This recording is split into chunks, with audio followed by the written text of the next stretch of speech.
আসসালামু আলাইকুম, আশা করি সকলে ভালো আছেন। তো যারা এই ৪৯তম স্পেশাল বিসিএস পরীক্ষা দিয়েছেন আজকে, তো আজকে যে অনুষ্ঠিত হলো স্পেশাল বিসিএস শিক্ষা ক্যাডারের নিয়োগটি, তো এটা যারা দিয়েছেন তো আশা করি সকলের পরীক্ষা ভালো হয়েছে। তো তো সেই ক্ষেত্রে এটা যেহেতু সাবজেক্টিভ একটা বিষয়, কাটমার্কস কত হতে পারে সেটা আসলে সাবজেক্টের উপর ভেরি করে, পদসংখ্যা এবং সেখানে অ্যাটেন্ডেন্সের উপর বা পরীক্ষার উপর ভিত্তি করে। তো সেক্ষেত্রে এটা সাবজেক্ট একটা বিষয়, তো কাটমার্কস এটা সেজন্য বলা যাচ্ছে না। তো সেই ক্ষেত্রে যদি আমি জানতে পারি আপনাদের পরবর্তীতে জানিয়ে দেব। তো আশা করি সকলের পরীক্ষা ভালো হয়েছে। তো কিছু কথা বলার জন্য আসলাম, ভুল ত্রুটি হলে ক্ষমা সুন্দর দৃষ্টিতে দেখবেন। তো এই যে সার্কুলারটা হলো বিশেষ, তো এটা অনেক বছর পর পর হয়ে থাকে, 20 বছর 30 বছর এরকম হয়ে থাকে। লাস্ট কবে মানে হয়েছিল সালটা আমার সঠিক মনে নেই, হয়তো 94 এরকম সালের হবে মেবি, শিক্ষা ক্যাডার যে নিয়োগটা হয়েছিল। তো সেই ক্ষেত্রে এখন এখানে যারা পার্টিসিপেট করতে পেরেছেন তারা অবশ্যই খুবই ভাগ্যবান, খুবই খুবই খুবই ভাগ্যবান। কারণ না হলে এটা আপনারা হয়তো মানে কল্পনা করতে পারবেন না। কারণ এই সার্কুলার এটা আমরা সারা জীবনও হয়তো আর একবার পাবো না।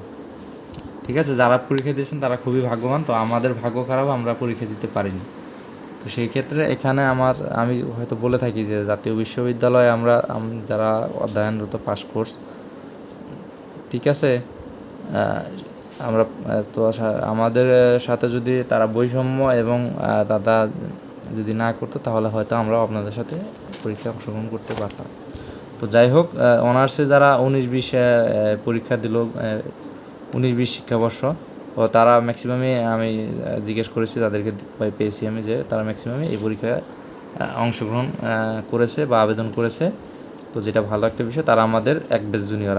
আমরা হলাম 18-19 শিক্ষাবর্ষ। তো সেই ক্ষেত্রে আমরা 18-19 শিক্ষাবর্ষের স্টুডেন্ট হয়েও এই পরীক্ষাতে আমরা অযোগ্য হিসাবে বিবেচিত হয়েছে, আমরা পরীক্ষায় অংশগ্রহণ করতে পারিনি, যেটা আমাদের জন্য খুবই হতাশাজনক। তো যাই হোক, এই সার্কুলার হয়তো আমরা আর জীবনে কোনো দিন পাবো না, শিক্ষা ক্যাডারে নিয়োগ স্পেশাল বিসিএস।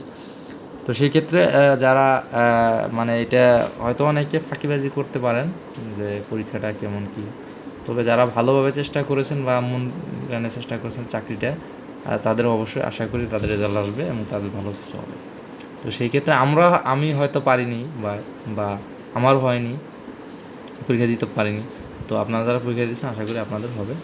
তো নিত্য নতুন আপডেট পেতে অবশ্যই আমাদের চ্যানেলের সাথেই থাকেন। তো সকলে ভালো থাকেন, আল্লাহ হাফেজ।